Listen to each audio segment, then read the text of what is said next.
बिस्मिल्लाहिर्रहमानिर्रहीम। अस्सलाम वालेकुम।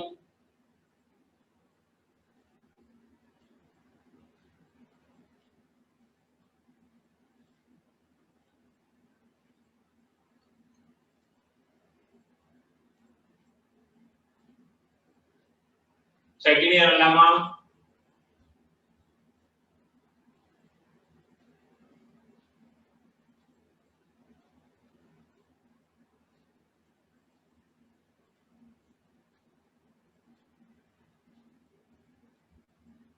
क्लास का आगाज करते हैं इंशाल्लाह अच्छी खबर से। और अच्छी खबर ये कि इंशाल्लाह नेक्स्ट वीक से आपकी क्लासें ऑन कैंपस होंगी। और दूसरी अच्छी खबर है कि नेक्स्ट वीक ही आपका लास्ट वीक होगा सेकंड ईयर के हवाले से।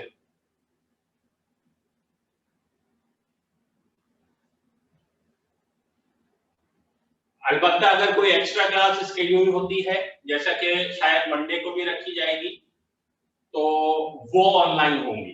लेकिन जो आपका रेगुलर टाइम टेबल है, जो आपके पास है ट्यूसडे, वेडनेसडे, थर्सडे वाला, वो आपका नेक्स्ट वीक में ऑन कैंपस होगा। एंड इंशाल्लाह थर्सडे आपका सेकेंड ईयर के सिलेबस का लास्ट डे होगा। तो थर्सडे तक इंशाल्लाह आपका सेकेंड ईयर का सिलेबस कंप्लीट हो जाएगा। उसके बाद हफ्ते में एक दिन या 2 दिन हम आपके साथ कंटिन्यू करेंगे एमसीक्यूज की प्रैक्टिस, और फिर 5 जुलाई से ऑनवर्ड जो है आपका प्रिलिमिनरी एग्जाम लिया जाएगा। ठीक है।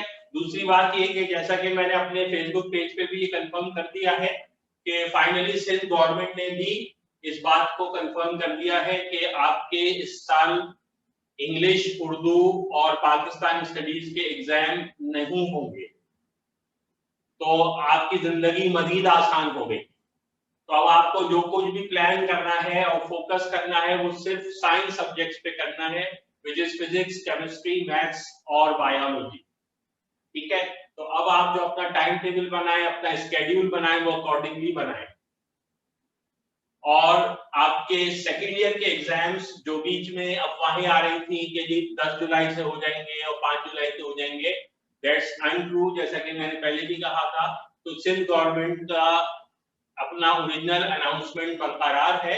अलबत्ता उन्होंने 2 दिन का घपला किया है। तो उन्होंने ओरिजिनली कहा था 28 जुलाई से होंगे, लेकिन अब उन्होंने फाइनली कहा है कि 26 जुलाई से, 26 जुलाई से आपके सेकेंड ईयर के एग्जाम्स होंगे। ठीक है। तो मेरा ये मानना है, मेरा ये समझना है, बात बच्चे शहर के ऐसे हैं या मुल्क के ऐसे हैं, आप ऐसे नहीं है, मुझे पता है कि वो ये कहते हैं नहीं एग्जाम नहीं होने चाहिए और बड़ा जुल्म हो गया इस साल तो, और हम ऐसे ही पास कर दें। लेकिन मेरा ये मानना है कि हर अच्छा स्टूडेंट कहता है कि एग्जाम लाजमन होने चाहिए, और एग्जाम की डेट आना आपके लिए बहुत अच्छी खबर है, और एग्जाम का होना अच्छी खबर है।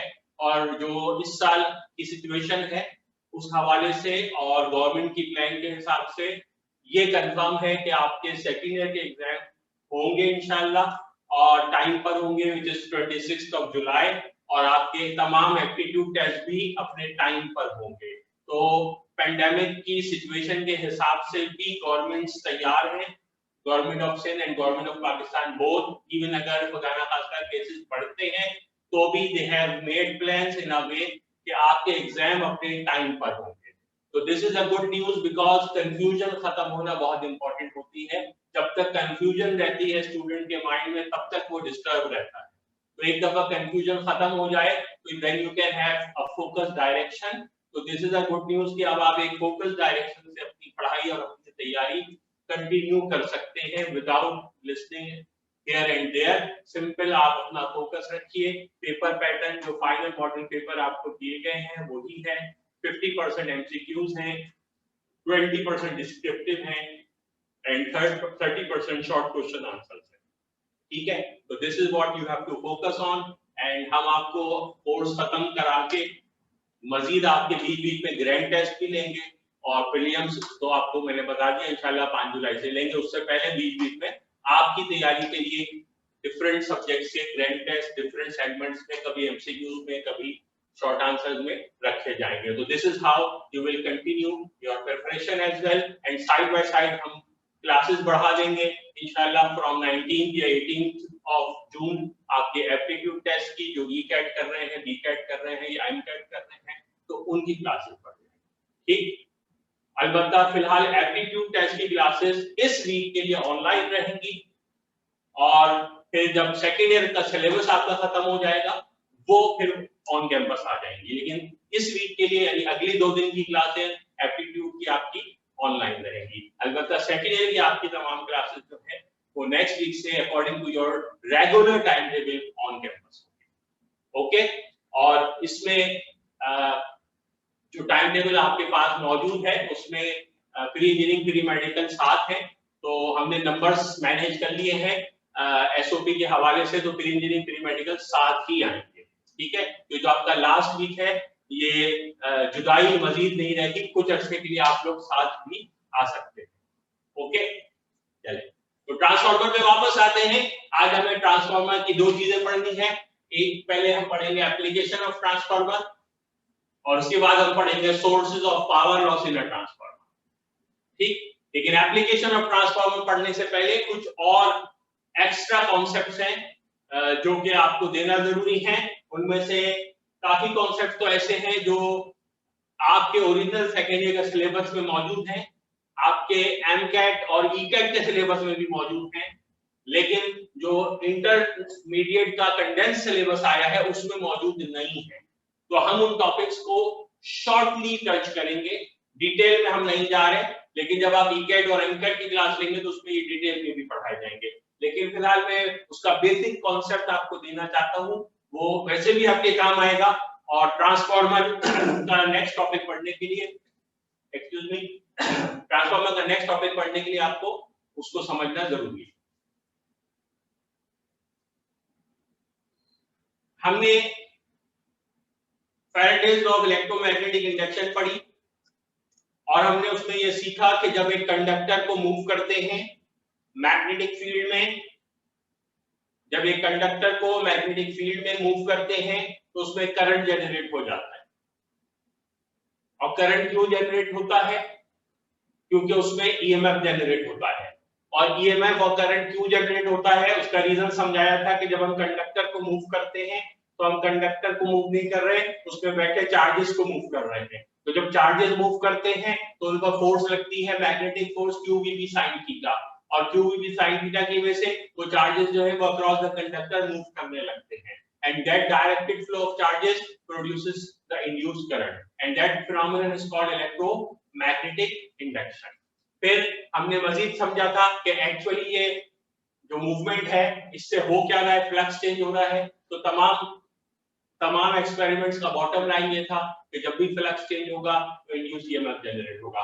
फिर हमने आपको समझाया था म्यूचुअल इंडक्शन का प्रोसेस, सेल्फ इंडक्शन का प्रोसेस, वो भी इलेक्ट्रोमैग्नेटिक इंडक्शन। ठीक है, अब मैं आपको इलेक्ट्रोमैग्नेटिक इंडक्शन की एक और टाइप जो आप ऑलरेडी पढ़ चुके हैं उसका नाम बता रहा हूं। हमने उस दिन इतने सारे एक्सपेरिमेंट्स पढ़े थे, उसमें कुछ एक्सपेरिमेंट ऐसे थे जिसमें कंडक्टर को मूव करने से या कॉइल को मूव करने से ईएमएफ जनरेट हुआ था, और कुछ एक्सपेरिमेंट ऐसे थे जिसमें कॉइल मूव नहीं करता और ईएमएफ जनरेट हुआ था।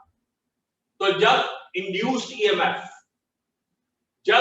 ईएमएफ कॉइल को या कंडक्टर को मैग्नेटिक फील्ड में मूव करने से जनरेट हो तो उसको मोशनल ईएमएफ कहते हैं,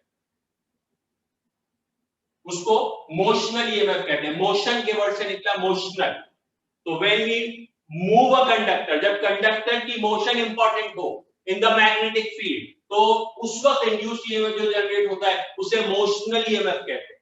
और जब कंडक्टर या कॉइल को मूव किए बगैर इंड्यूस्ड ईएमएफ हो तो वो भी इंड्यूस्ड ईएमएफ है, वो भी इलेक्ट्रोमैग्नेटिक इंडक्शन है, लेकिन उसे मोशनल ईएमएफ नहीं कहते।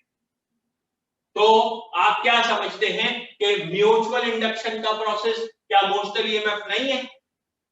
नो और यस। म्यूचुअल इंडक्शन का प्रोसेस मोशनल ईएमएफ नहीं है, नो और यस। म्यूचुअल इंडक्शन में कंडक्टर या कॉइल मूव करता है अपनी जगह से या फिक्स रहता है? फिक्स रहता है, it mean it's not motional EMF, it's not motional EMF, ठीक है। सेल्फ इंडक्शन का process not a motional EMF, ठीक, सेल्फ इंडक्शन में भी मोशनल ईएमएफ नहीं जनरेट हो रहा। तो कब जनरेट होता है? जब हम कंडक्टर को मूव करते हैं, when we move a coil, जब हम कंडक्टर को या कॉइल को मूव कर रहे हैं, उस वक्त जो ईएमएफ जनरेट होता है वो कहलाता है मोशनल ईएमएफ, ठीक। मिसाल के तौर पर खाली एक वायर को मूव कर रहे हैं, या मिसाल के तौर पर कॉइल को रोटेट कर रहे हैं, तो अगर कॉइल को मैग्नेटिक फील्ड में रोटेट कर रहे हैं तो वो भी मूवमेंट है कॉइल की, तो दैट्स कॉल्ड मोशनल ईएमएफ। तो जब भी कंडक्टर को या कॉइल को लिटरली मूव करने से इंड्यूस ईएमएफ जनरेट होगा, तो that special specific EMF will be called motional EMF. That's also induced EMF, that's also induced current, that's also electromagnetic induction, that's also Faraday's law, but that's specially called motional EMF. और motional EMF की equation होती है L V B sin theta, ठीक है। where L is the length of conductor, V is the velocity of conductor, B is the strength of magnetic field, and theta is the angle between velocity and the magnetic field। ये equation कैसे आई? दो step की derivation है, मैं समझा दे रहा हूं, course में नहीं है, लेकिन समझ लें ताकि दिमाग में कॉन्सेप्ट बैठ जाए। बहुत सिंपल है, जब कंडक्टर को मैग्नेटिक फील्ड में मूव करते हैं, कंडक्टर को मैग्नेटिक फील्ड में मूव करते हैं, तो उसमें मौजूद चार्जेस पर मैग्नेटिक फोर्स लगती है। According to the equation F is equal to magnetic force लगती है, according to the equation F is equal to QVB sin theta। और इस फोर्स के तहत वो चार्जेस मूव करने लगते हैं along the length of conductor. तो अगर लेंथ ऑफ कंडक्टर फर्स्ट कीजिए L है, तो वो along the length of conductor move करने लगते हैं, ठीक है। तो कितना मोशनल ईएमएफ जनरेट हुआ? द क्वेश्चन इज ईएमएफ की इक्वेशन क्या होगी? Now what is EMF? EMF खुद क्या है? EMF is a potential difference, EMF is a voltage, EMF is a potential difference. और पोटेंशियल डिफरेंस का फॉर्मूला क्या होता है? इलेक्ट्रोस्टैटिक का chapter, delta W upon Q, yes no? Potential difference is equal to delta W upon Q। तो motional EMF is equal to delta W work done upon charge. Work कितना हुआ? जब induced EMF generate हो रहा है, current generate हो रहा है, वर्क कितना हुआ? चार्जेस को मूव करने के लिए उस पे मैग्नेटिक फोर्स लगी, चार्जेस पे मैग्नेटिक फोर्स लगी, कितनी? वर्क कितना हुआ? वर्क बराबर होता है फोर्स इनटू डिस्टेंस के, फोर्स इनटू डिस्प्लेसमेंट के, F into L upon Q। तो वर्क कितना हुआ? कंडक्टर की लेंथ L और फोर्स कितनी लगी? मैग्नेटिक फोर्स लगी कितनी? Q VB sin theta into L upon Q। समझ आई बात? लेंथ की जगह डिस्प्लेसमेंट की जगह डिस्प्लेसमेंट, मैग्नेटिक फोर्स लगी कितनी? Q VB sin थीटा, तो Q हो गया कैंसिल, बाकी बचा इंड्यूस्ड ईएमएफ या motional EMF is equal to LVB sin theta. तो that's the equation for motional EMF, induced EMF is equal to LVB sin theta, ठीक है। ये इक्वेशन इंपॉर्टेंट है, इक्वेशन याद रहनी चाहिए, एमसीक्यूज में भी आएगी, एमकेट और ईकेट में भी पूछा जाएगा। डेरिवेशन इंपॉर्टेंट नहीं है, लेकिन कॉन्सेप्ट के लिए बता दिया कि मोशनल ईएमएफ एलवी की साइन के बराबर कैसे हुआ। मोशनल ईएमएफ क्या है? Potential difference. पोटेंशियल डिफरेंस क्या है? Work upon charge. वर्क किसके बराबर? फोर्स इनटू डिस्प्लेसमेंट के। फोर्स कितनी लगी चार्जेस पर? Magnetic force QV sin theta, तो QV sin theta into L upon Q, तो Q से हो गया Q कैंसिल, बाकी बचा motional EMF is equal to LVB sin।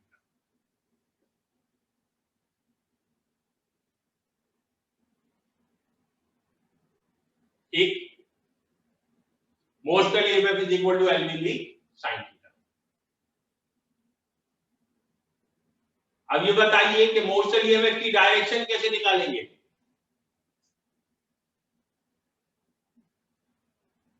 फॉर्मूले से पूछिए। Motional EMF is equal to LVB sin theta, AB sin theta, LVB sin theta. Motional EMF की डायरेक्शन कैसे निकालेंगे? कौन बताएगा? जिसने इस सवाल का सही जवाब दिया उसका पाकिस्तान की किसी भी यूनिवर्सिटी में दाखिला हो सकता है।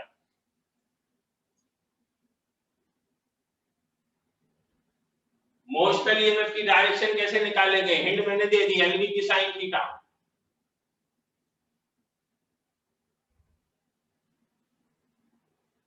रेज योर हैंड जिसको लगता है उसका जवाब जानता है।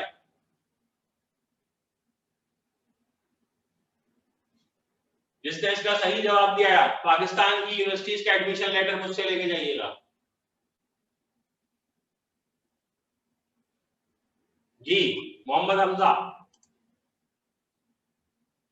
क्योंकि एलवीबी साइन थीटा तो ये v क्रॉस b यानी उस v और b के परपेंडिकुलर होगा। एलवीबी साइन थीटा का मतलब बी बी साइन थीटा, तो v क्रॉस b, तो इसका मतलब b और b दोनों के परपेंडिकुलर होगा। अभी हम ये नहीं बता रहे सही है या गलत है, और लोग सोच सकते हैं, टाइम है आपके पास, आप इनसे एग्री भी कर सकते हैं, डिसएग्री भी कर सकते हैं। अगर अभी भी चांस है, जो जिसने सही जवाब बताया, अगर इनका भी जवाब सही है, जिसने सही जवाब बताया उसको हम ऐलान कर देंगे, उसका दाखिला कहीं भी हो सकता है। ये थम्स अप देने से कुछ नहीं होगा ज़ाहिरा साहब, जवाब चाहिए, दिमाग पे जोर डालिए थोड़ा, खुद भी स्ट्रेस लें। Okay I am moving on. कोई और आ रहा है? रिजा अनवर। सर ये क्रॉस प्रोडक्ट वाला इस पे फॉर्मूला लगा हुआ है, तो V B A cross product जो होता है उसका भी ए बी साइन थीटा होता है, तो हम जो है इसका वी बी जो है वो भी साइन थीटा है, तो परपेंडिकुलर ही होगा, ये मुझे सही लग रहा है। ओके गुड, आपने भी वही जवाब दिया जो हमजा ने दिया, इसका मतलब आप उनसे एग्री करती हैं। और कोई एग्री करता है हमजा से? जो एग्री करता है वो थम्स अप कर दें, डिजिटली थम्स अप कर दें, देखें कितने थम्स अप आते हैं।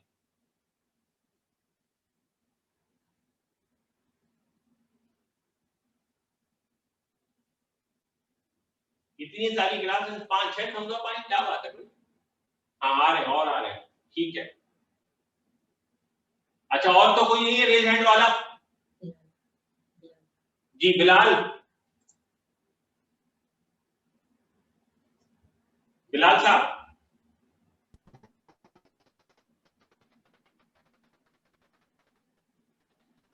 बिलाल आप जवाब दे सकते हैं।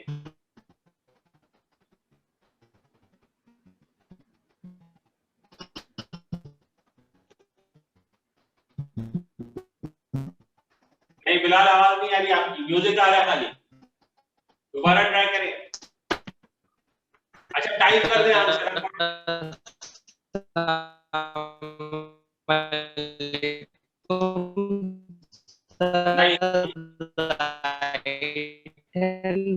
लगेगा। अच्छा बिलाल आप मुझे टाइप कर दीजिए, मैं आंसर पढ़ना चाहता हूं।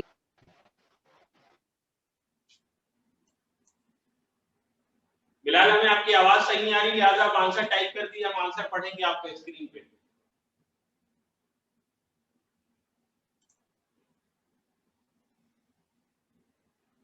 ओके बिलाल ने टाइप किया।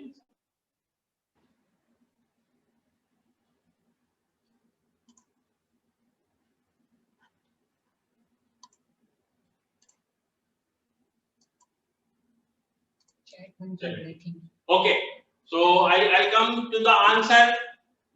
मोस्टल ईएमएफ की डायरेक्शन यकीनन यही होती जो इन्होंने बताई थी। अगर ईएमएफ वेक्टर क्वांटिटी होता, what is motional EMF? Motional EMF is potential difference. What is potential difference? Potential difference is amount of work done per unit charge. Potential difference scalar होता है, वर्क डन स्केलर होता है, मोस्टल EMF scalar होता है, EMF scalar होता है। उसकी direction कहां से हो गई? यही चाहिए होती है हाजिर दिमागी एग्जाम में। आप सबको पता है मोस्टल ईएमएफ पोटेंशियल डिफरेंस स्केलर। आप में से हर एक को इसका जवाब देना चाहिए था, लेकिन जवाब देने के लिए चाहिए कि दिमाग को हाजिर तो करें, उसको गायब में लिटा देते हैं, सुला देते हैं, कहते हैं हम जा रहे हैं ध्यान दें। तो यू नीड टू फोकस। ठीक, आपने हर एक को ये जवाब पता था। आप सोचिए, अपने आप से पूछिए, अपने आप को थप्पड़ लगाए सर के ऊपर, क्यों सुलाया ना इसको? ठीक है, ये कोई अजंबा सवाल नहीं था, कोई अनयूजुअल सवाल नहीं था, it's just logic and common sense. तो मोस्टली ईएमएफ की कोई डायरेक्शन नहीं होती, मोस्टली ईएमएफ की पोलैरिटी होती है। याद रखिए, mostly EMF has no direction but it has polarity. Polarity क्या मतलब? ये पॉजिटिव है और ये नेगेटिव है, या ये पॉजिटिव है और ये नेगेटिव है, क्योंकि पोलैरिटी से डिसाइड होगी करंट की डायरेक्शन। करंट क्लॉकवाइज है या एंटी क्लॉकवाइज है। तो अगर क्लॉकवाइज करंट है, तो अगर मोस्टली ईएमएफ की एक पोलैरिटी है, तो एंटी क्लॉकवाइज का मतलब उसकी अपोजिट पोलैरिटी है। तो पोलैरिटी चेंज हो सकती है but it has no direction. तो डायरेक्शन निकालने की जरूरत नहीं है, क्रॉस प्रोडक्ट लगाने की जरूरत नहीं है, वी क्रॉस वी करने की जरूरत नहीं है। Let's get back to the topic, AC generator.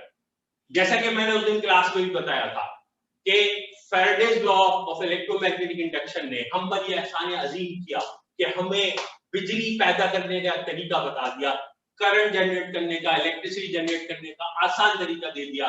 पहले हम समझते थे सिर्फ बैटरी से बिजली जनरेट हो सकती है, सिर्फ सेल से बिजली जनरेट हो सकती है। उन्होंने कहा नहीं, मैग्नेटिक फील्ड हो, कॉइल हो, उसमें से करंट गुजारो, क्या होगा? मैग्नेटिक फील्ड हो, कॉइल हो, करंट गुजारो, क्या होगा? रोटेट करेगा। ये मैग्नेटिक इंडक्शन, ये मैग्नेटिक फील्ड ऑफ इंडक्शन की बात नहीं हो रही, इलेक्ट्रोमैग्नेटिक इंडक्शन की बात नहीं हो रही। ये वो था जो हमने पहले पढ़ा था एम्पियर्स लॉ में या गैल्वानोमीटर में। तो मैग्नेटिक फील्ड है, कॉइल है, करंट गुजारे, क्या होगा? रोटेट करेगा।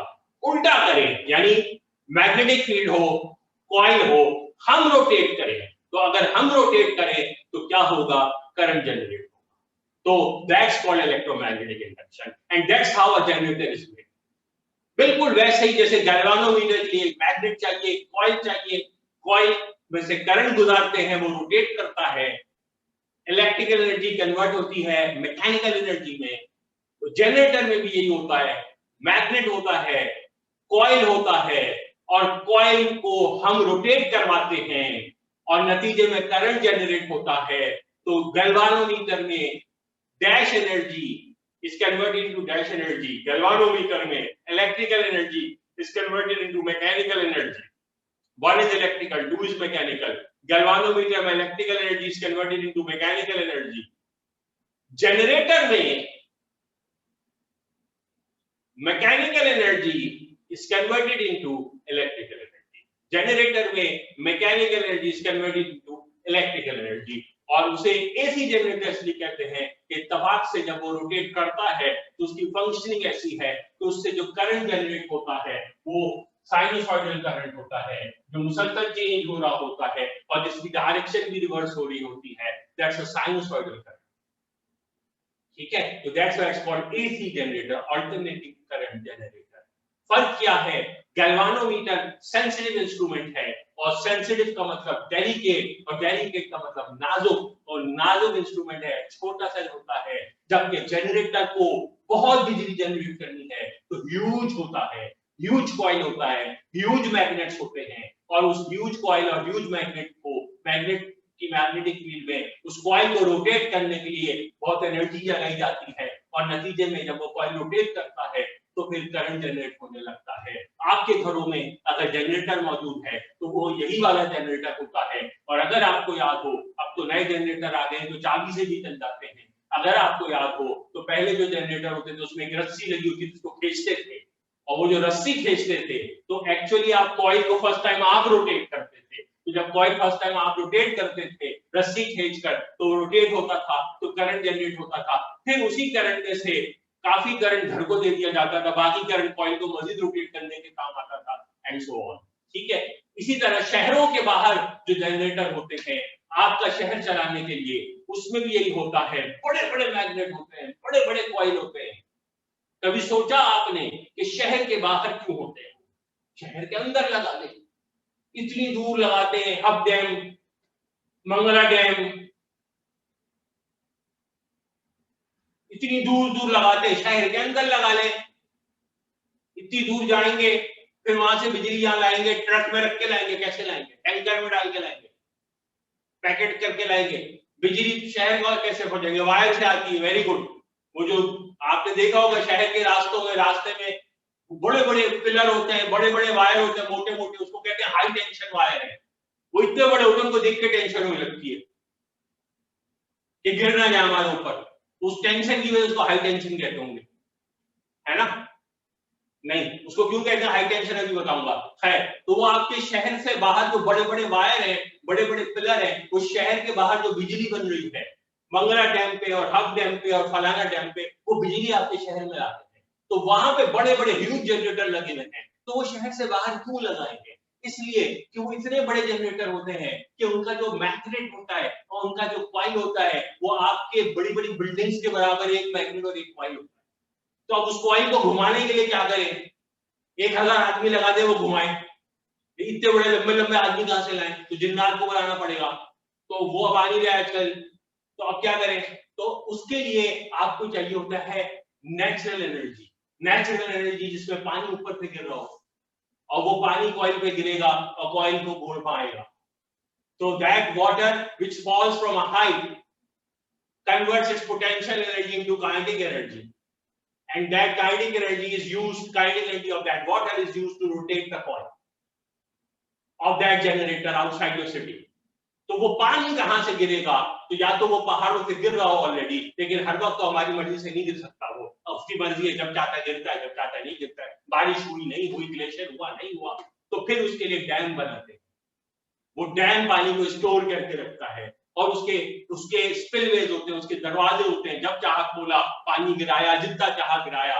वो जो पीछे से पानी आ रहा है पूरे साल, उसको स्टोर करते हैं। तो कोई डैम मुल्क के खिलाफ नहीं होता, हर डैम आपके मुल्क को चलाने के लिए होता है। जितने ज्यादा डैम बनाएंगे उतना ज्यादा बिजली आसानी से पैदा हो सकती है। और जब डैम नहीं होंगे तो सारी कौम कहेगी डैम ये क्या हो गया, तो वो दूसरा वाला डैम होता है फिर। ठीक है, तो आपको कौन सा डैम चाहिए ये आपकी मर्जी है, लेकिन दैट डैम जो पानी को स्टोर करता है, that causes the coil to rotate in the magnetic field and huge amount of energy, electrical energy is generated, which is then transferred to the cities and your houses to run the cities. ठीक है, but the original process is the same. That's electromagnetic induction.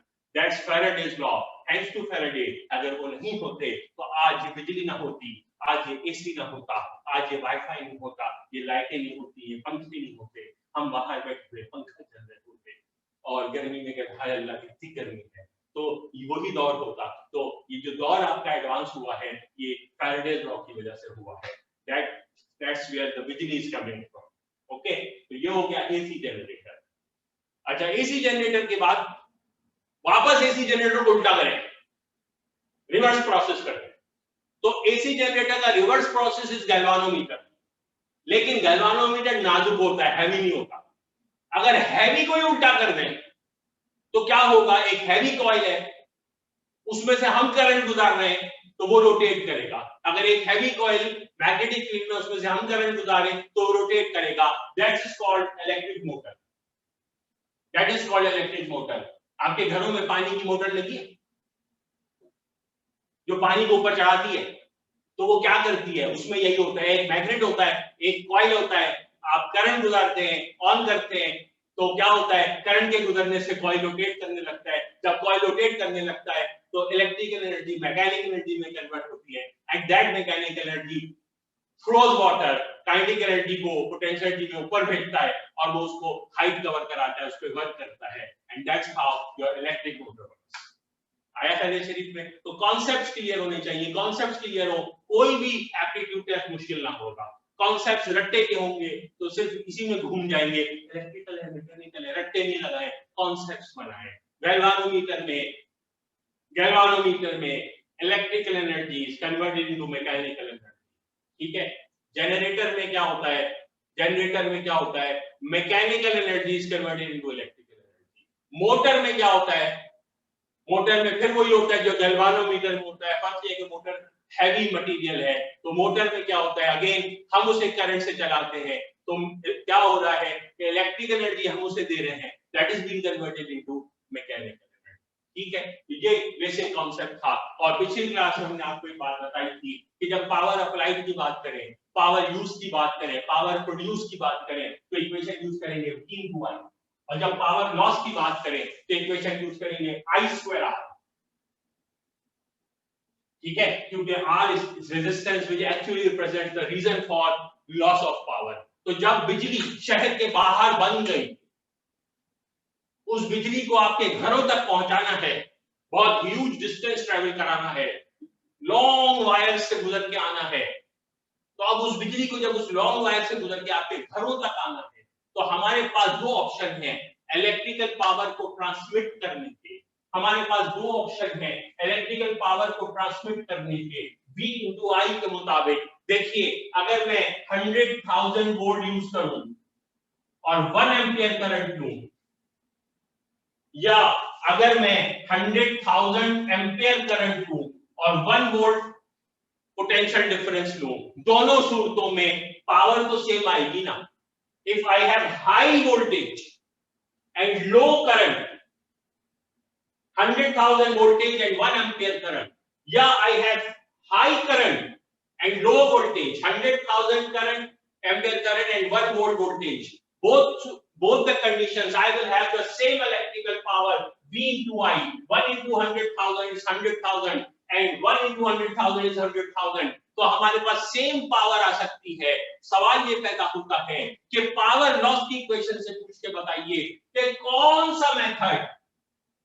सा method ज्यादा बेहतर रहेगा, high current वाला या high voltage वाला? किस में लॉस कम होगा, हाई करंट वाला या हाई वोल्टेज वाला? ट्रांसमिशन की बात हो रही है, पावर को लेके आना है, जनरेट हो गई है वहां, अब वहां पे डब्बों में नहीं पैक कर सकते, वायर से लाना है। तो the question is how should we bring the power to the cities? Should we bring it at high current and low voltage or high voltage and low current? तो high current and low voltage या low current and high voltage। तो आपको क्या लगता है power loss क्या बोल रहा है? पावर लॉस कह रहा है कि power loss is equal to I square R। तो पावर लॉस I स्क्वायर पर डिपेंड कर रही है, तो ज्यादा करंट होगा तो उसका स्क्वायर तो और भी ज्यादा होगा, तो पावर लॉस ज्यादा होगी। तो ये इक्वेशन हमसे कह रही है कि अगर हमारे पास सेम अमाउंट ऑफ पावर हासिल हो सकता है तो पावर लॉस को कम से कम करनी है। तो पावर लॉस कम से कम करने के लिए हमें हाई करंट यूज करें या हाई वोल्टेज यूज करें? यस, तो हाई करंट का कोई ऑप्शन नहीं है, लोवेस्ट करंट यूज करें, 1 एम्पियर करें, 0.1 एम्पियर करें, लोवेस्ट पॉसिबल करंट यूज करें, लेकिन हाई वोल्टेज यूज करें, तो same amount of power transfer हो सकती है। यही वजह है कि जो शहर से बाहर जनरेटर लगे हैं बड़े बड़े, वहां से आपके शहर तक बिजली जो है वो ऐसे वायर से लाई जाती है जिसका वोल्टेज बहुत हाई होता है, 100,000 वोल्ट, 150,000 वोल्ट, लेकिन करंट बहुत कम होता है। तो ट्रांसफर जो पावर हो रही है वो हाई वोल्टेज पर ट्रांसफर हो रही है, and that's why those wires, that system is called high tension system and those wires are called high tension wire. तो उनको देख के टेंशन होती है इसलिए हाई टेंशन नहीं कहलाते, बल्कि उनके अंदर वोल्टेज ज्यादा होता है, दैट्स व्हाई उनके अंदर वोल्टेज हाई होता है, that's why they are called high tension wire. Current बहुत कम होता है, बहुत कम पॉइंट्स में होता है, लेकिन वोल्टेज बहुत हाई होता है, 100,000 वोल्ट या उससे भी ज्यादा। तो सवाल ये पैदा होता है कि जनरेटर ने तो जो पैदा किया, फर्स्ट कीजिए जनरेटर ने 10,000 वोल्ट पैदा किया, आपको उसे ट्रांसमिट करना है तो आपको उसे वेरी हाई वोल्टेज में कन्वर्ट करना होगा, फिर वो ट्रांसमिट करेंगे ना। तो 10,000 वोल्ट जनरेट हो गया, अब वो 10,000 वोल्ट ट्रांसमिट करने के लिए 100,000 वोल्ट बनाना है, तो क्या करें? कितना भी बड़ा कॉइल ले लिया, कितना भी बड़ा जनरेटर बना दिया, 10,000 वोल्ट, 15,000 वोल्ट, 20,000 वोल्ट ट्रांसमिट करने के लिए हम चाहते हैं कि वोल्टेज और बढ़ जाए, हाई टेंशन सिस्टम में लाना है, तो अब क्या?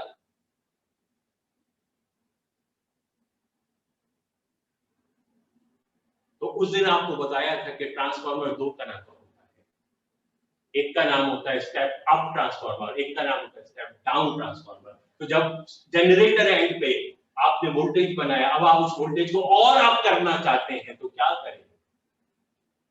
तो वहां लगा दें स्टेप अप ट्रांसफार्मर। तो जनरेटर एंड पर शहर के बाहर स्टेप अप ट्रांसफार्मर लगे होते हैं, जो उस वोल्टेज को और हाई कर देते हैं, वेरी हाई कर देते हैं, और वो वेरी हाई वोल्टेज पे एनर्जी ट्रांसमिट होती है आपके शहर में।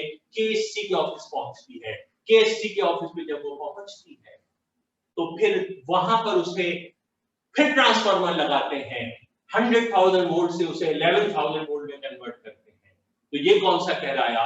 ये कहलाया स्टेप डाउन ट्रांसफार्मर। तो केएससी में स्टेप डाउन ट्रांसफार्मर लगा होता है, जो केएससी के हेड ऑफिस पे लगा होता है, जो 100,000 को 11,000 वोल्ट में कन्वर्ट करता है। फिर आपके घरों के बाहर मोहल्ले के कोनों में एक ट्रांसफार्मर होता है, हर मोहल्ले का ट्रांसफार्मर होता है, और वो 11,000 वोल्ट को फिर 220 वोल्ट में कन्वर्ट करता है। तो जो आपके घर पे बिजली आती है वो 220 वोल्ट पे आती है, 11,000 वोल्ट की नहीं आती या 100,000 वोल्ट की नहीं आती। अगर वो आ गई तो फिर क्या होगा आप कुछ समझ जाइए। तो दरम्यान में लगाना जरूरी है स्टेप डाउन ट्रांसफार्मर। तो 2 दफा स्टेप डाउन लगता है, एक मोहल्ले के कोने पे जो 11,000 को 220 वोल्ट में कन्वर्ट करता है, और एक केएससी के हेड ऑफिस पे जो केई कहलाता है, जो उस 100,000 को 11,000 में कन्वर्ट करता है। और ये वो भी ट्रांसफार्मर है मोहल्ले के जो हर थोड़े अरसे बाद धमाके से उड़ जाते हैं। तो ये क्यों उड़ते हैं धमाके से भाई?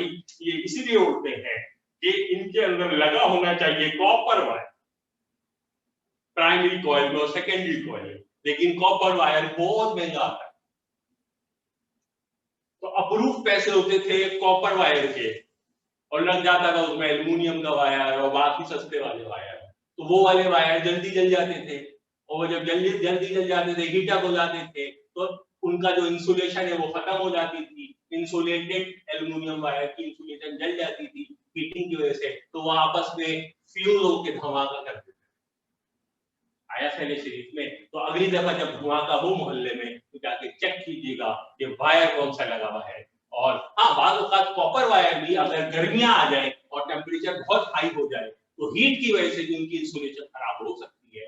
तो वो एक अलग बात है कि हीट की वजह से इंसुलेशन खराब हो जाए या ज्यादा पुराने होने से इंसुलेशन उनकी खराब हो जाए, तो वो आपस में टकरा जाए और शॉर्ट हो जाए और धमाका हो जाए। ठीक है, जो भी हो, अगली दफा कई वाले आए ट्रांसफार्मर सही करने तो पूछेगा प्राइमरी कॉइल खराब होता है या सेकेंडरी कॉइल खराब होता, और कॉपर कॉइल है ना, कोई और वाला कॉइल तो नहीं है।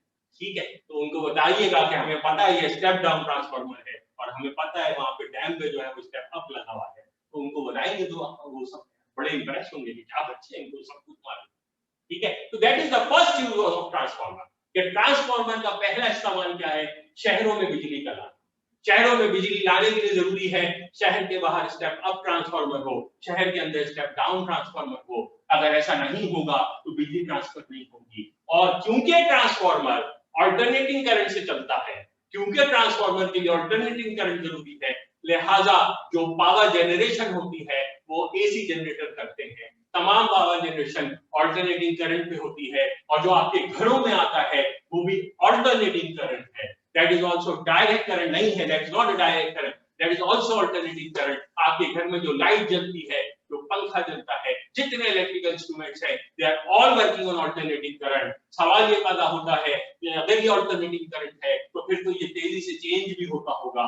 हाँ बिल्कुल, और ये 1 सेकंड में 50 दफा 100 दफा जीरो भी होता होगा, क्योंकि 50 हर्ट्ज की इसकी फ्रीक्वेंसी है। 50 हर्ट्ज का मतलब 50 साइकिल्स पर सेकंड। तो ये एक साइकिल में 2 दफा, एक सेकंड में 50 साइकिल और एक साइकिल में 2 दफा इसे जीरो पे टच करना है, इसे जीरो पे टच करना है। तो ये 100 दफा एक सेकंड में जीरो भी होता है। तो हमारे बिजली के बल्ब टिमटिमाते नहीं है।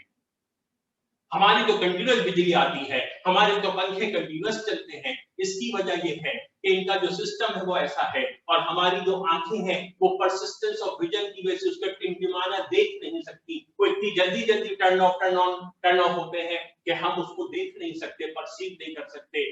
हाँ, हम परसीव कर सकते होते अगर फ्रीक्वेंसी कम होती, जब वोल्टेज डाउन होता है। कहते हैं ना कभी भी वोल्टेज डाउन हो जाता है, तो अगर ट्यूब लाइटें आपके घर में लगी हैं तो याद कीजिए वो ट्यूब लाइटें टिमटिमाने लगती है, टिक टिक टिक टिक टिक टिक। वो जो टिमटिमा रही हैं एक्चुअली उनकी फ्रीक्वेंसी डाउन हो गई है, और वो फ्रीक्वेंसी आपकी आंखें परसीव कर सकती हैं। तो आपको लगता है कि हाँ भाई ये बंद खुल हो रहा है, वो बंद खुल हर वक्त हो रहा होता है, लेकिन जब हर वक्त हो रहा होता है तो 50 हर्ट्ज पर सेकंड पे होता है, 50 उसकी फ्रीक्वेंसी होती है, तो आप उसको परसीव नहीं कर सकते। लेकिन जब वोल्टेज डाउन हो जाता है कभी कभी तो उसकी फ्रीक्वेंसी कम होती है, वोल्टेज और फ्रीक्वेंसी आपस में लिंक होते हैं, फ्रीक्वेंसी कम होती है तो आप उसको परसीव कर सकते हैं, ठीक है। तो that is the first use of a transformer.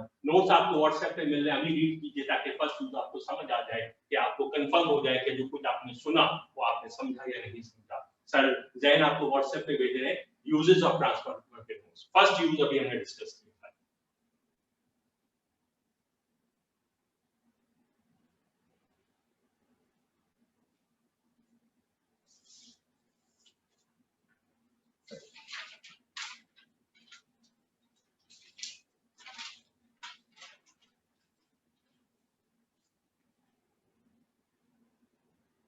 जी मैं भी आपके साथ साथ पढ़ देता हूं। Uses of transformer, power transmission notes नहीं मिले आपको सर व्हाट्सएप किया?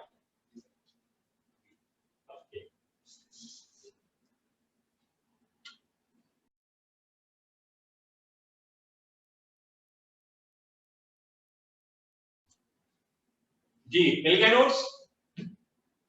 ओके अब आप पढ़ लीजिए पावर ट्रांसमिशन नंबर 1। ट्रांसमिशन की स्पेलिंग सही करें। ट्रांसमिशन में टी नहीं आना चाहिए, डबल एस आना चाहिए।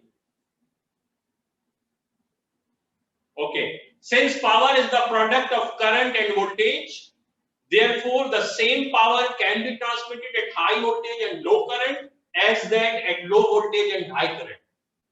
The wires used in power transmission do have some resistance, and therefore some power is lost equal to I square R. It means that the power lost is directly proportional to square of current.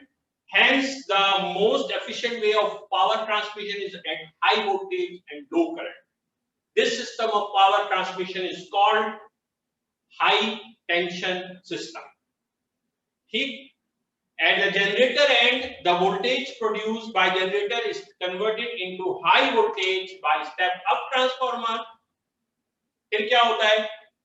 At the other end, a step down transformer is used to convert this high voltage into 220 volts. वो पहले 11,000 होता है, फिर 220 हो जाता है. Since a transformer works at alternating current, therefore this type of power transmission does not utilize direct current. It can only utilize an alternating. ठीक? दूसरी यूज क्या है वो पढ़ लीजिए। A step down transformer is used to convert 220 volt into 5 volt in call wells at home. तो आपके घर पे जो कॉल वेल लगी होती है उसमें सिर्फ 5 वोल्ट चाहिए और बिजली तो 220 वोल्ट की आ रही है, तो उस कॉल वेल के अंदर स्टेप डाउन ट्रांसफार्मर लगा होता है जो 220 को 5 वोल्ट में करता है। ऐसे ही बाद और इंस्ट्रूमेंट्स हैं जिनको 220 वोल्ट नहीं चाहिए, तो अगर कम वोल्ट चाहिए तो उनके अंदर इंस्ट्रूमेंट्स के अंदर स्टेप डाउन ट्रांसफार्मर लगा होता है। ठीक है। तीसरा यूजेज टीवी जो आप चलाते हैं जिसके चैनल्स आप चेंज करते हैं या रेडियो, उसमें क्या होता है, उसमें ट्रांसफार्मर होता है विद सेवरल सेकेंडरी कॉइल्स। एक ट्रांसफार्मर है, सेवरल सेकेंडरी कॉइल्स है, एक प्राइमरी कॉइल है, सेवरल सेकेंडरी कॉइल्स है। इनपुट वोल्टेज सेम है 220, आउटपुट वोल्टेज डिफरेंट होता है। तो उससे क्या फायदा होता है, उससे चैनल चेंज होते हैं। रेडियो और टीवी में पहले जो रेडियो आता था, कभी गूगल करके देखिएगा, उस रेडियो का साइड पे कान होता था गोल, अभी भी कहीं कहीं पुराने विलेजेस में होता है, उस कान को घुमाते थे तो जब वो कान घूमता था तो एक पॉइंटर घूमता था, वो चैनल चेंज होता था, FM 100 से FM 101 आ गया। तो वो चैनल कैसे चेंज होता है, वो जो कान घूमता है एक्चुअली आप प्राइमरी कॉइल का सेकेंडरी कॉइल से कनेक्शन चेंज कर रहे हो। ट्रांसफार्मर अंदर लगा है जो प्राइमरी कॉइल का सेकेंडरी कॉइल से कनेक्शन चेंज करता है। तो 220 वोल्ट फॉर एग्जांपल 100 वोल्ट पे गया, 100 वोल्ट से 110 वोल्ट पे गया, 110 वोल्ट से 120 वोल्ट पे गया। You have different secondary coils, तो अंदर ट्रांसफार्मर लगा हुआ है जो डिफरेंट वोल्टेज प्रोड्यूस कर रहा है and each voltage is connected to a different frequency. तो FM 100 की फ्रीक्वेंसी 100 है, FM 101 की फ्रीक्वेंसी 101 है, तो 100 फ्रीक्वेंसी के लिए अलग वोल्टेज चाहिए, 101 के लिए अलग वोल्टेज चाहिए। ये जो टीवी पे मल्टीपल चैनल चेंज करते हैं आप, एक्चुअली ये फ्रीक्वेंसीज चेंज हो रही होती है और अंदर ट्रांसफार्मर लगा होता है जो वोल्टेजेस को मैच कर रहा होता है। तो ट्रांसफार्मर ना होता तो आपकी जिंदगी कितनी मुश्किल होती, एक ही चैनल देखते रहते बैठे रहे, कैसे चेंज करते। शुक्र करें ट्रांसफार्मर का कि उसने आपको इतने चैनल देखने का मौका फराहम किया। आया खैर शरीफ में। ठीक है, तो ये 3 यूजेस ऑफ ट्रांसफार्मर थे। 2-3 मिनट का आपको ब्रेक देंगे, सांस लें, गहरे गहरे सांस लें, थोड़ा हिले जुले, थोड़ा डांस करें, खड़े हों, बैठें, 2-3 मिनट का टाइम देंगे, फिर नेक्स्ट टॉपिक स्टार्ट करेंगे, sources of power loss.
Second year अलामा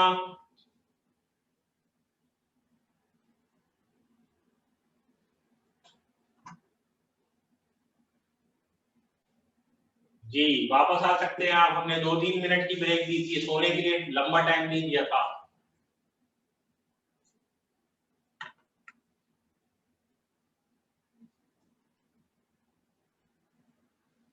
तो अब हम बात करेंगे sources of power loss in a transformer. एक ट्रांसफार्मर में किन किन वजूहात से पावर लॉस हो सकती है। तो sources of power loss in a transformer में भी दो इंपॉर्टेंट कॉन्सेप्ट्स हम पढ़ेंगे पहले, और दोनों बड़े इंटरेस्टिंग कॉन्सेप्ट्स हैं। एक कॉन्सेप्ट हम डिस्कस करेंगे मैग्नेटिज्म का, कि मैग्नेटिज्म असल में होती क्यों है, and type of magnetic substances क्या होते हैं और इनमें हो क्या रहा होता है। बड़ा इंटरेस्टिंग कॉन्सेप्ट है, लाइफ में हमेशा काम आएगा। और दूसरा कॉन्सेप्ट है eddies current. Eddies current simple concept है, क्या है, हमने ये पढ़ा कि जब भी कोई कंडक्टर मैग्नेटिक फील्ड में मूव करें या कंडक्टर को चेंजिंग मैग्नेटिक फील्ड में रखें तो उसमें करंट जनरेट हो जाता है, उसमें करंट जनरेट हो जाता है। इलेक्ट्रोमैग्नेटिक इंडक्शन इसी को कहते हैं। तो अब इसी तरीके से अगर कहीं पूरा ब्लॉक रखा हुआ है, आयरन ब्लॉक है या कोई भी मेटालिक ब्लॉक है, और वो चेंजिंग मैग्नेटिक फील्ड में रखा है, क्यों रखा होगा, जैसे हम आयरन कोर यूज करते हैं मैग्नेटिक फील्ड को स्ट्रॉन्ग करने के लिए, अब वो चेंजिंग मैग्नेटिक फील्ड में रखा है। तो जब कोई metallic block changing magnetic field में रखा है, तो क्योंकि वो ब्लॉक है तो उसका क्रॉस सेक्शन एरिया बहुत ज्यादा है, और इस ज्यादा क्रॉस सेक्शन एरिया की वजह से क्या होता है, चेंजिंग मैग्नेटिक फील्ड में रखा है तो उसमें मैग्नेटिक फील्ड जनरेट हो जाती है। चेंजिंग मैग्नेटिक फील्ड से उसमें इंड्यूस्ड ईएमएफ जनरेट हो जाता है, इंड्यूस्ड ईएमएफ की वजह से उसमें इंड्यूस्ड करंट जनरेट हो जाता है, और क्योंकि ये बहुत लार्ज क्रॉस सेक्शन है तो बहुत लार्ज करंट जनरेट हो जाता है। अब वो जो लार्ज करंट है, क्योंकि ये ब्लॉक है, ये किसी सर्किट से कनेक्टेड नहीं है, एक्सटर्नल सर्किट से कनेक्टेड नहीं है, तो वो लार्ज करंट अंदर ही अंदर घूमता रहता है। उस आयरन ब्लॉक में huge amount of current generate हो रहा होता है, लेकिन वो अंदर ही अंदर ब्लॉक में घूम रहा होता है। That kind of current is called Eddy's current. So Eddy's current is a induced current. Induced current है ये भी, लेकिन ये एक ऐसा induced current है जो हमें नहीं चाहिए। हम उस आयरन ब्लॉक को यूज कर रहे हैं मैग्नेटिक फील्ड को स्ट्रॉन्ग बनाने के लिए, लेकिन वो आयरन ब्लॉक के अंदर ही अंदर रखे अंदर ही अंदर करंट जनरेट हो रहा है, क्योंकि वो चेंजिंग मैग्नेटिक फील्ड में रखा हुआ है, और चेंजिंग मैग्नेटिक फील्ड से उसके अंदर जो करंट जनरेट हो रहा है वो हमारे किसी काम का नहीं है, क्योंकि आयरन ब्लॉक हमारे किसी सर्किट में नहीं लगा हुआ, तो अंदर ही अंदर एक करंट जनरेट हो रहा है, दैट इज कॉल्ड एडीज। और इस एडीज करंट की वजह से, क्योंकि ये एडीज करंट हमारे किसी काम का नहीं है, अंदर ही अंदर करंट जनरेट हो रहा है और वहीं पे घूम रहा है, तो हीटिंग भी हो रही है, और वो iron block Aahista Aahista heat हो रहा है, तो it's like a loss of energy, power loss हो रहा है हमारे लिए, ये यूजलेस है। तो दैट्स कॉल्ड एडीज करंट। ठीक है, तो एडीज करंट की डेफिनेशन बताइए। ये ट्रांसफार्मर में एक सोर्स ऑफ पावर लॉस होता है, इसको खत्म कैसे करें। पहले एडीज करंट समझ लिया आपने। ट्रांसफार्मर में आयरन ब्लॉक कहां है, जिसके ऊपर प्राइमरी कॉइल और सेकेंडरी कॉइल चढ़ाया था। गैल्वानोमीटर में भी होता है, ठीक है, जनरेटर्स में भी होता है, ताकि हम फील्ड को स्ट्रॉन्गर कर दें। तो वो जो आयरन ब्लॉक है वो किसी सोर्स ऑफ करंट से कनेक्टेड नहीं है, किसी एक्सटर्नल सर्किट से कनेक्टेड नहीं है, it's not part of any coil, वो एक अलग से रखा हुआ ब्लॉक है, उसमें बहुत लार्ज करंट जनरेट हो रहे हैं जो एडीज करंट कहलाते हैं, जो हमारे किसी काम के नहीं है। तो अब क्या करें कि आयरन ब्लॉक अपना काम भी करता रहे, मैग्नेटाइज भी होता रहे, फील्ड को स्ट्रॉन्गर भी बनाता रहे, और एडीज करंट भी जनरेट ना हो।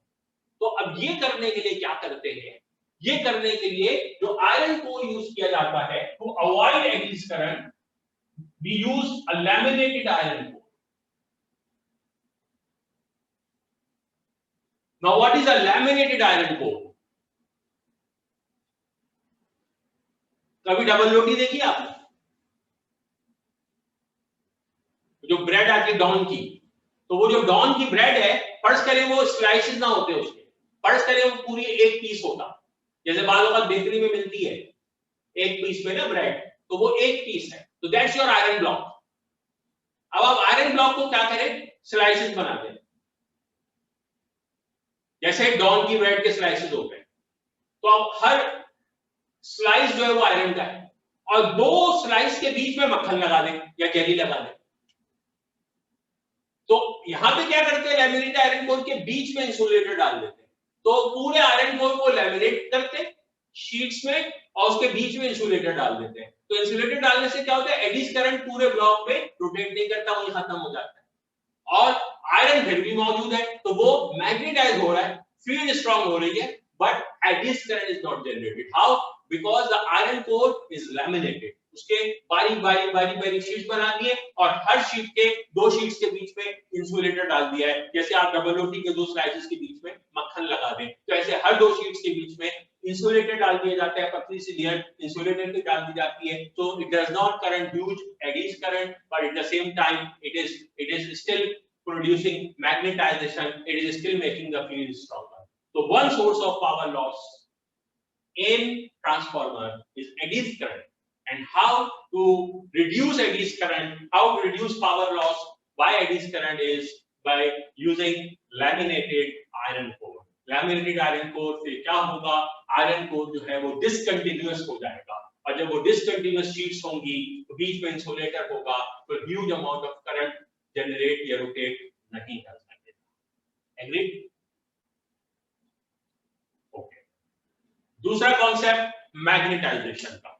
देखिए पहले जमाने में, बल्कि फैराडे साहब ने जब first time magnetic field discover की कि करंट की वजह से या मूविंग चार्ज की वजह से, एम्पियर साहब ने जब डिस्कवर किया कि मूविंग चार्ज की वजह से, करंट की वजह से मैग्नेटिक फील्ड जनरेट होती है, every moving charge is a magnet, every moving charge produces a magnetic field, और every current carrying wire produces a magnetic field. तो उन्होंने इसको मैग्नेटिक फील्ड का एबनॉर्मल ओरिजिन करार दिया, क्योंकि वो हमेशा से ये समझते थे और हम सब समझते थे कि मैग्नेटिक फील्ड तो मैग्नेट से जनरेट होती है, और ये तो चार्ज है, तो मूविंग चार्ज की मैग्नेटिक फील्ड को, इसीलिए उसको कहा मैग्नेटिक फील्ड ऑफ इंडक्शन, क्योंकि इंडक्शन का लफ्ज यूज होता है एबनॉर्मल प्रोडक्शन के लिए। लेकिन जब मजीद गौर किया गया तो फिर असल बात पता चली। अब वो असल बात क्या है, वो सोचने की है। जितने भी सब्सटेंसेस कायनात में है, जितना भी मैटर पूरी कायनात में है, it's made up of what? Atoms, and atoms are made up of what? Protons and electrons and neutrons. और वो इलेक्ट्रॉन्स क्या कर रहे हैं? ऑल द टाइम रोटेट कर रहे हैं। और प्रोटॉन्स क्या कर रहे हैं? बैठे हुए आराम कर रहे हैं? नहीं, प्रोटॉन भी आराम नहीं कर रहे। कायनात में कोई प्रोटॉन आराम नहीं करता। Every atom vibrates. हर एटम, सॉलिड का भी एटम जो है वो वाइब्रेट करता है। Every atom vibrates, so every proton is vibrating. याद रखिए, पूरी कायनात में जितना मटेरियल है इस कायनात का, वो ऑल द टाइम मूव कर रहा है। सॉलिड्स के अंदर जो एटम है, एटम के अंदर जो प्रोटॉन है, जो इलेक्ट्रॉन है, दे आर ऑल मूविंग। इसीलिए कहते हैं हरकत में बरकत है। तो they are all moving all the time. तो कायनात में जितना भी मटेरियल है, हर मटेरियल के अंदर जाइए और अंदर जाइए और अंदर जाइए तो मिलेगा एक proton, and that proton is positively charged, and a positive charge is all the time vibrating, and whenever a charge moves, it produces a magnetic field around it. तो कायनात के हर मटेरियल के अगर बिल्कुल अंदर चले जाएं तो हर मटेरियल में एक मैग्नेट है जिसका नाम है proton, that's all the time vibrating, और electrons that are all the time rotating. तो इलेक्ट्रॉन भी मैग्नेट है, प्रोटॉन भी मैग्नेट है, because they are all the time moving. Since they are all the time moving, they are magnets. तो फिर वो हर substance क्यों नहीं मैग्नेट बन जाता? हाँ, अंदर से सब मैग्नेट है, ओरिजिनली सब मैग्नेट है, लेकिन उसके बाद क्या होता है? उसके बाद ये होता है कि कुछ सब्सटेंसेस ऐसे होते हैं जिनके अंदर जो इलेक्ट्रॉन है और जो प्रोटॉन है उनकी मैग्नेटिक फील्ड्स आपस में एक दूसरे को कैंसिल कर देती है। इलेक्ट्रॉन और प्रोटॉन की मैग्नेटिक फील्ड एक दूसरे को कैंसिल कर देती है। तो नतीजे में हर उन एटम्स में उन सब्सटेंसेस के इंडिविजुअल एटम्स की मैग्नेटिक फील्ड जीरो होती है। उन सब्सटेंसेस के इंडिविजुअल एटम्स की मैग्नेटिक फील्ड जीरो होती है। Those substances are called diamagnetic substances, जैसा कि प्लास्टिक, जैसा कि रबड़, these are called diamagnetic substances, जिनको आप मैग्नेट नहीं बना सकते।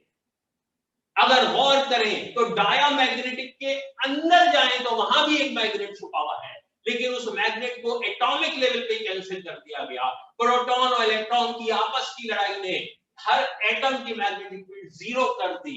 ऐसे सब्सटेंसेस कहलाते हैं डायामैग्नेटिक सब्सटेंसेस। और अगर इलेक्ट्रॉन और प्रोटॉन आपस में लड़ाई ना करें, यानी उनकी मैग्नेटिक फील्ड्स कैंसिल ना हो और सपोर्ट करें, तो इंडिविजुअल एटम की मैग्नेटिक फील्ड होगी। लेकिन अगर इंडिविजुअल एटम की तो मैग्नेटिक फील्ड है, इलेक्ट्रॉन और प्रोटॉन ने एक दूसरे की फील्ड को सपोर्ट किया है, इंडिविजुअल एटम की मैग्नेटिक फील्ड है, लेकिन बराबर वाले एटम की मैग्नेटिक फील्ड और इस एटम की मैग्नेटिक फील्ड ने एक दूसरे को कैंसिल कर दिया।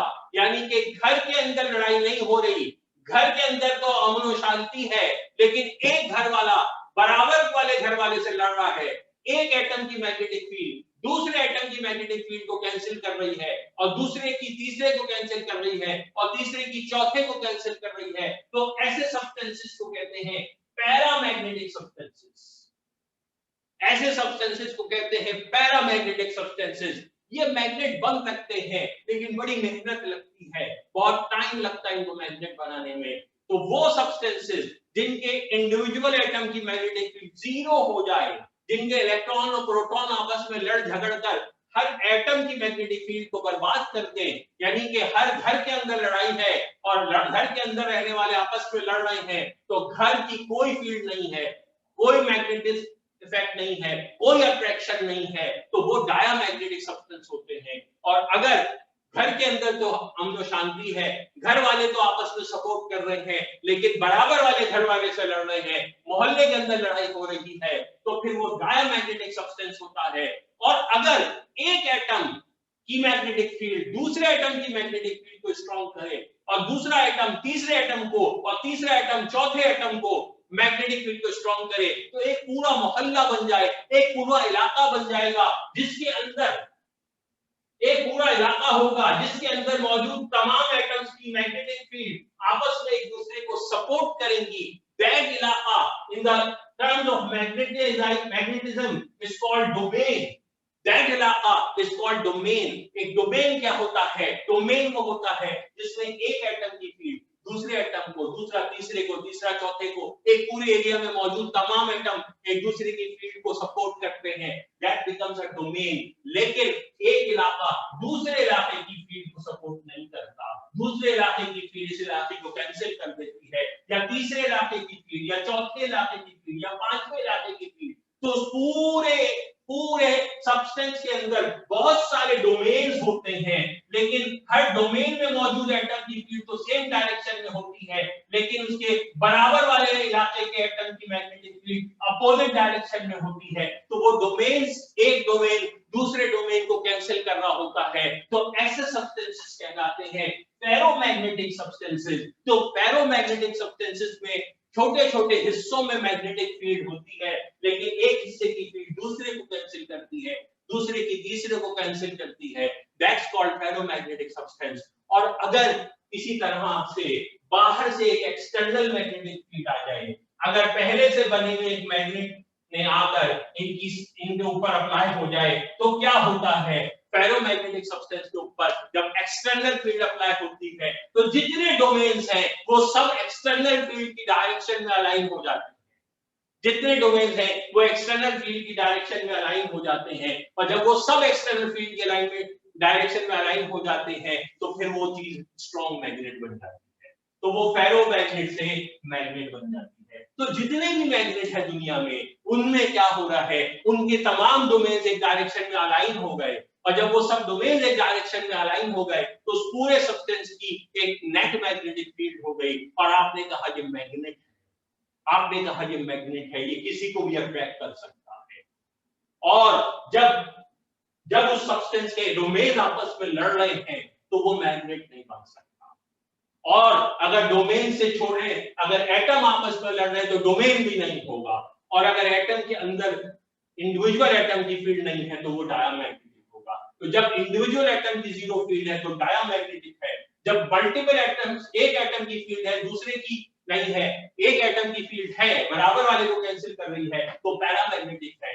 और जब ग्रुप ऑफ एटम्स की फील्ड एक दूसरे को सपोर्ट कर रही है उसे डोमेन कहते हैं, उसे फेरोमैग्नेटिक सब्सटेंस कहते हैं। और जब सारे डोमेन एक डायरेक्शन में हो जाए तो उसे मैग्नेट कहते हैं। और यही हमारी जिंदगी का असूल है। अगर हर घर के अंदर लड़ाई होगी तो फिर एक घर की मैग्नेटिक फील्ड भी नहीं होगी, और अगर घरों में लड़ाई ना हो और बराबर वालों से भी लड़ाई ना हो, इलाके की लड़ाई ना हो, तो पूरा इलाका या पूरा शहर या पूरा सूबा एक डोमेन बन जाता है। और अगर सूबों में भी आपस में लड़ाई ना हो, अगर पूरे मुल्क के तमाम सूबे एक ही डायरेक्शन में सोचें तो फिर पूरा मुल्क आपका मैग्नेट बन जाता है और फिर आप पूरी दुनिया को अट्रैक्ट कर सकते हैं। तो आपको अगर पूरी दुनिया को अट्रैक्ट करना है, अपने मुल्क को इस काबिल बनाना है, तो जरूरी है कि आपके मुल्क का हर घर और हर मोहल्ला और हर शहर और हर सूबा सबकी मैग्नेटिक फील्ड की डायरेक्शन सेम हो। तो जब सब एक दूसरे को सपोर्ट करेंगे तो आपका पूरा मुल्क एक मैग्नेट बन सकता है और फिर वाकई दुनिया से लोग इधर अट्रैक्ट हो सकते हैं। आया है ये? ठीक है, तो दैट्स हाउ मैग्नेटाइजेशन इज। अब आगे सुनिए। तो जब एक फेरोमैग्नेटिक सब्सटेंस वो होता है जिसकी मल्टीपल डोमेन्स हैं जो आपस में एक दूसरे को कैंसिल कर रहे हैं, मल्टीपल डोमेन्स हैं जो आपस में एक दूसरे को कैंसिल कर रहे हैं, लिहाजा उस सब्सटेंस की अपनी कोई फील्ड नहीं है। जब एक फेरोमैग्नेटिक सब्सटेंस के ऊपर एक्सटर्नल मैग्नेटिक फील्ड अप्लाई होती है, ये बड़ा सुनने वाला पॉइंट है अब, क्योंकि ये ट्रांसफार्मर में यही कॉन्सेप्ट काम आएगा। जब एक्सटर्नल मैग्नेटिक फील्ड अप्लाई होती है तो वो सारे डोमेन जो टेढ़े मेढ़े पड़े थे, तो किसी की ये डायरेक्शन थी, किसी की वो डायरेक्शन थी, जब एक्सटर्नल फील्ड अप्लाई होती है, जैसे आप क्लास में बैठे हो और सब आपस में बातें कर रहे हो और एकदम डॉक्टर अदनान शमसी आ जाए, तो क्या होता है, आप सारे के सारे एक डायरेक्शन में अलाइन हो जाते हैं। तो जैसे ही एक्सटर्नल फील्ड अप्लाई होती है तो सारे डोमेन एक डायरेक्शन में आ जाते हैं, लेकिन उन्हें उस डायरेक्शन में आने में कुछ तो टाइम लगेगा ना, माइक्रो सेकंड्स तो लगेंगे, कुछ तो देर लगेगी, ठीक, कुछ तो देर लगेगी। दैट कुछ देर इज कॉल्ड हिस्टेरेसिस। उस थोड़े से डिले को हिस्टेरेसिस कहते हैं। वो डोमेन्स को सीधा होने में थोड़ी सी देर लगती है। आपके बाल बिखरे हुए हैं, अचानक अब्बा आ जाए कमरे में तो आप जल्दी से बाल सही करेंगे, दैट्स कॉल्ड, उसमें जो टाइम लगता है दैट्स कॉल्ड हिस्टेरेसिस। तो जो एक्सटर्नल फील्ड को अप्लाई करने के बाद डोमेन्स को अलाइन होने में टाइम लगता है, दैट हिस्टेरेसिस। और जरा सोचिए कि जहां अल्टरनेटिंग करंट होता है, जहां ट्रांसफार्मर होता है, ट्रांसफार्मर में अल्टरनेटिंग करंट है, वो जो अल्टरनेटिंग करंट है वो मुसलसल उसकी डायरेक्शन चेंज हो रही है।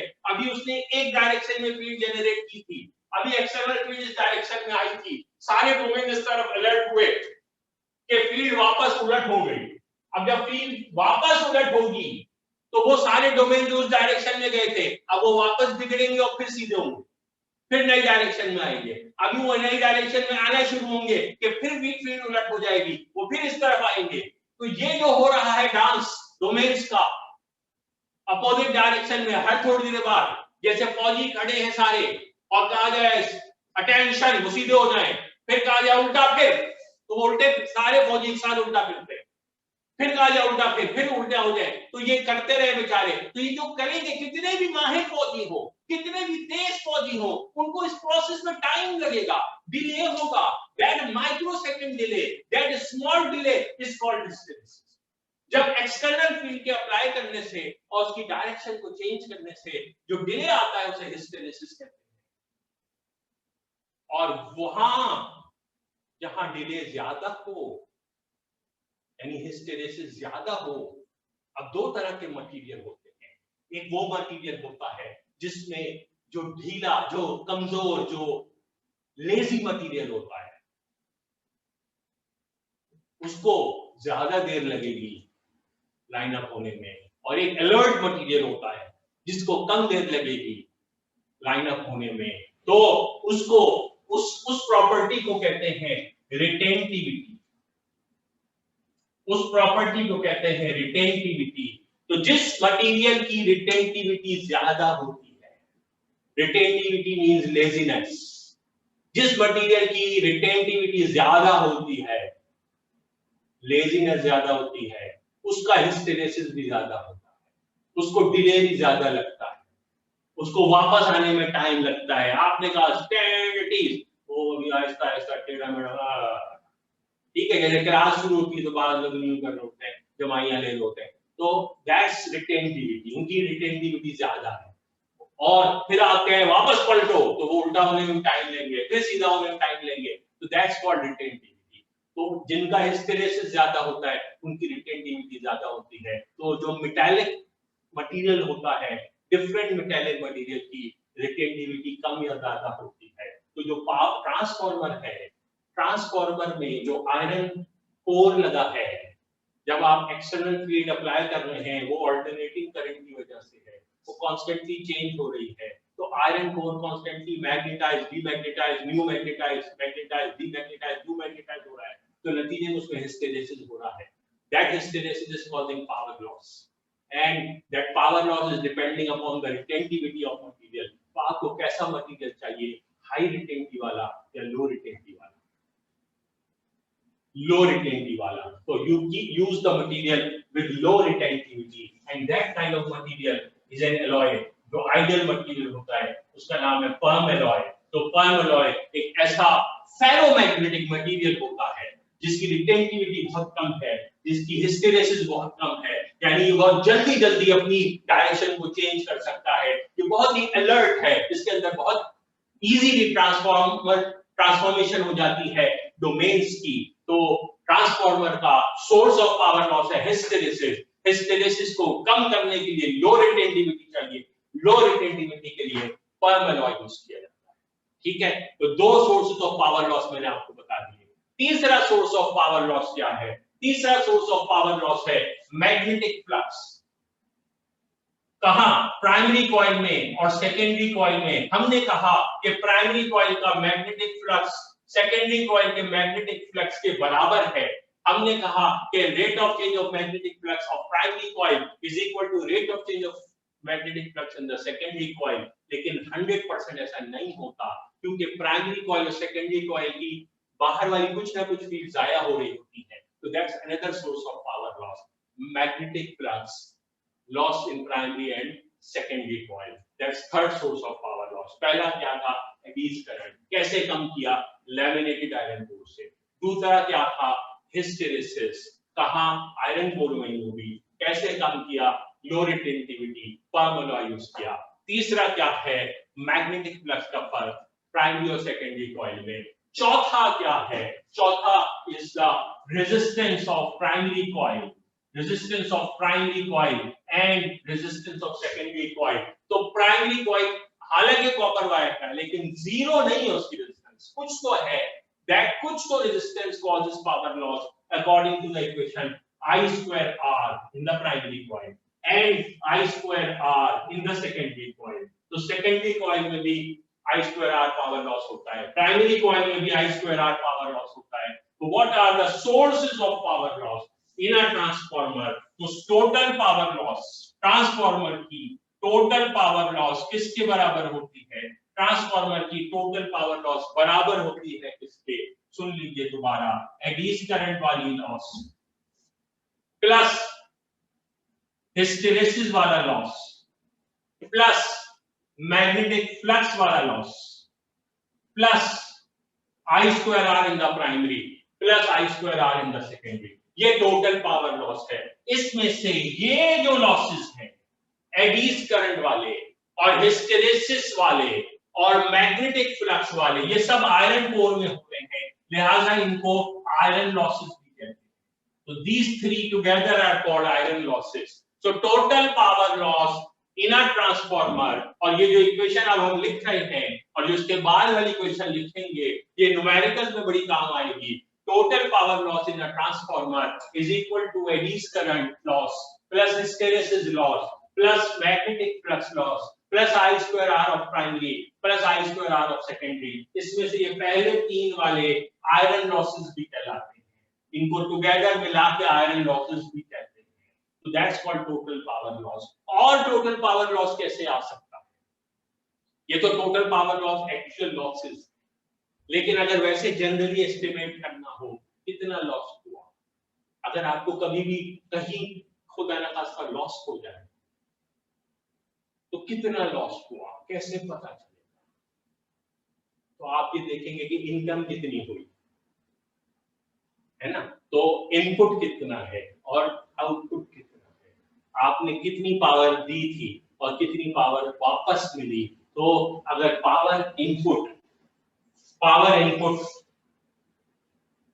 और पावर आउटपुट पता है तो you can always calculate total power loss. Total power loss will be equal to power input minus power output. Total power loss is equal to power input minus power output. Power input की equation आप बना चुके EPIP, power output की equation आप बना चुके ESIS. तो EPIP minus ESIS is equal to total power loss and total power loss is equal to, एक दूसरा तरीका ये है कैलकुलेट करने का। ये इसलिए बता रहा हूँ कि आपको न्यूमेरिकल में ऐसी इक्वेशन यूज करनी पड़ सकती है जिसमें आप पावर इनपुट को या पावर आउटपुट को इस्तेमाल करें और आपको आई स्क्वायर आर निकालना हो या आयरन लॉसेस निकालना, ठीक है। तो इसके भी नोट्स आपको सर जैन दे देंगे।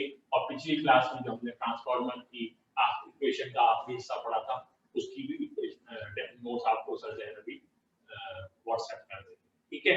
ये टॉपिक हमारा कंप्लीट होता है। अब सिर्फ हमें न्यूमेरिकल्स करने हैं ट्रांसफार्मर के, सेल्फ इंडक्शन के और म्यूचुअल इंडक्शन के। ज़ारा शाह आप कुछ पूछना चाह रहे हैं? सर आप हमें लिखवाएंगे नहीं, हम नोट्स से याद करेंगे सारा?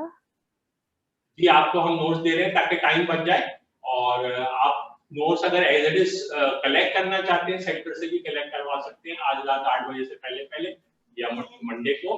और वैसे हम आपको व्हाट्सएप भी कर रहे हैं, तो जो सेंटर से लेना चाहते हो व्हाट्सएप, ठीक है। लेकिन आज उसको कॉपी करेंगे घर पे। अच्छा ठीक है। Thank you, Allah Hafiz.